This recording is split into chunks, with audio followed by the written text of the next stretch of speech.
प्यार से मानेंगे ठीक बात है, नहीं मानेंगे तो दूसरा तरीका अपनाएंगे। बेरोजगारी, महंगाई, किसानों की परेशानी, शिक्षा और स्वास्थ्य से ज्यादा बड़ा मुद्दा है सड़क पर नमाज पढ़ना। कांवड़ यात्राओं के दौरान हाईवे तक रुक जाते हैं, धार्मिक जुलूसों में ट्रैफिक थम जाता है, राजनीतिक रैलियों में आम जनता घंटों परेशान होती है। बारातें, शोभा यात्राएं, त्योहारों के जुलूस, क्या ये सब सड़क पर नहीं होते? बस जब मुसलमानों की बारी आती है तो वही सड़क कानून व्यवस्था का मुद्दा बन जाती है। आदाब, मैं आगा खुर्शीद खान। उत्तर प्रदेश के मुख्यमंत्री योगी आदित्यनाथ एक बार फिर सड़क पर नमाज का मुद्दा उठाकर सुर्खियों में हैं। मंच से मुस्कुराते हुए दावा करते हैं कि अब यूपी में सड़कों पर नमाज नहीं होती। आप शिफ्ट में हो रही हैं, हम उसको रोकेंगे नहीं, लेकिन सड़क पर नहीं।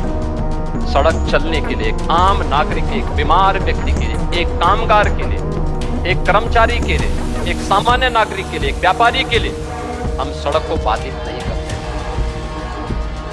सरकार का नियम सार्वभौम है, सबके लिए समान रूप से लागू होता है। हमने सबको कहा, हमने कभी नहीं चलने देंगे, अराजकता नहीं सड़कों पे फैलने देंगे। प्यार से मानेंगे ठीक बात है, नहीं मानेंगे तो दूसरा तरीका अपनाएंगे। लेकिन सवाल यह है, क्या सच में यही यूपी की सबसे बड़ी समस्या थी? क्या बेरोजगारी, महंगाई, किसानों की परेशानी, शिक्षा और स्वास्थ्य से ज्यादा बड़ा मुद्दा सड़क पर नमाज पढ़ना है?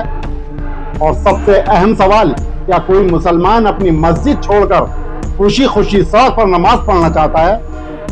सच तो यह है, सड़क पर नमाज पढ़ना कभी किसी मुसलमान की पसंद नहीं रही।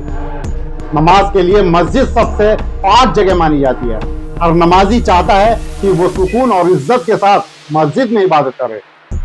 लेकिन जब ईद या जुमे के दिन लाखों की भीड़ होती है, मस्जिदें छोटी पड़ जाती हैं, तब मजबूरी में लोग खुले मैदानों या सड़कों पर नमाज अदा करते हैं, वो भी कुछ मिनटों के लिए, पूरी सड़क कब्जा करने के लिए नहीं। मगर राजनीति ने इस मजबूरी को ऐसा पेश किया जैसे मुसलमानों ने सड़कें अपनी जागीर बना ली हों। यही सबसे बड़ा दर्द है।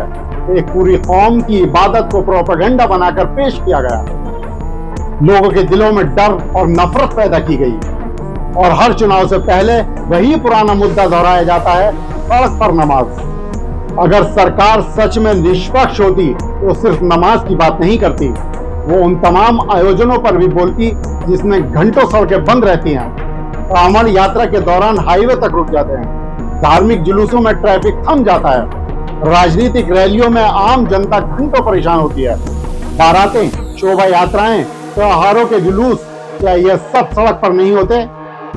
लेकिन वहां सरकार की भाषा बदल जाती है, वहां आस्था दिखाई देती है, वहां संस्कृति नजर आती है, और जब मुसलमानों की बारी होती है तो वही सड़क कानून व्यवस्था का मुद्दा बन जाती है। यही दोहरा रवैया लोगों को चुभता है। भारत का संविधान हर नागरिक को अपने धर्म का पालन करने का अधिकार देता है। यह अधिकार सिर्फ बहुसंख्यकों के लिए नहीं, बल्कि हर धर्म और हर समुदाय के लिए है। सरकार का काम संतुलन बनाना होता है, किसी एक समुदाय को बार बार निशाना बनाना नहीं। लेकिन आज राजनीति का हाल यह हो चुका है कि असली मुद्दों से ध्यान हटाने के लिए धार्मिक बहसें पैदा की जाती हैं। जब युवाओं को नौकरी नहीं मिलती, जब किसान परेशान होते हैं, जब महंगाई जेब तोड़ती है, तब जनता को भावनात्मक मुद्दों में उलझा दिया जाता है, और सबसे आसान निशाना बनाया जाता है मुसलमानों को। टीवी डिबेट्स में वही बातें दोहराई जाती हैं, सोशल मीडिया पर वही क्लिप्स वायरल होती हैं। ऐसा माहौल बनाया जाता है कि मानो देश की हर समस्या की जड़ मुसलमान ही हो। लेकिन सच्चाई इससे बहुत अलग है। देश का मुसलमान रोजी रोटी चाहता है, अपने बच्चों की अच्छी तालीम चाहता है, सुरक्षित माहौल चाहता है, वो भी उसी शांति के साथ जीना चाहता है जिस शांति की उम्मीद हर भारतीय करता है। मगर जब सत्ता के सबसे ऊंचे पदों पर बैठे लोग बार बार एक ही समुदाय को निशाना बनाते हैं, तो समाज में दूरी बढ़ती है, नफरत गहरी होती है, और देश का माहौल जहरीला बनने लगता है। एक मुख्यमंत्री का पद सिर्फ राजनीति के लिए नहीं होता, वो पूरे राज्य का अभिभावक माना जाता है। उसे हर धर्म, हर जाति, हर वर्ग को बराबरी से देखना चाहिए। लेकिन जब मन से मुस्कुराते हुए किसी एक समुदाय की धार्मिक प्रथा पर तंज कसा जाता है, तो सवाल उठना लाजमी है कि क्या यह नेतृत्व है या सिर्फ वोट बैंक की राजनीति। आज जरूरत इस बात की है कि सरकारें लोगों को बांटने के बजाय जोड़ने की बात करें। सड़क पर नमाज हो या कोई धार्मिक आयोजन, समाधान बातचीत और प्रशासनिक व्यवस्था से निकल सकता है, मगर जब समाधान की जगह राजनीति होने लगे तब समाज में अविश्वास पैदा होता है। भारत की खूबसूरती उसकी विविधता में है। यहाँ मंदिर की घंटियां भी गूंजती हैं, मस्जिदों में अजानों की आवाज भी आती है, गुरुद्वारों में कीर्तन भी होता है और चर्चों में प्रेयर भी की जाती है। अगर इस मुल्क को मजबूत बनाना है तो हर धर्म की इज्जत करनी होगी, वरना नफरत की राजनीति कुछ वोट तो दिला सकती है लेकिन समाज को अंदर से कमजोर कर देती है। और आखिर में सिर्फ एक ही सवाल बचता है, बल्कि करोड़ों हिंदुस्तानियों के दिल में एक ही चीज छोड़ जाता है, क्या इस देश की राजनीति अब सिर्फ नफरत के सहारे चलेगी?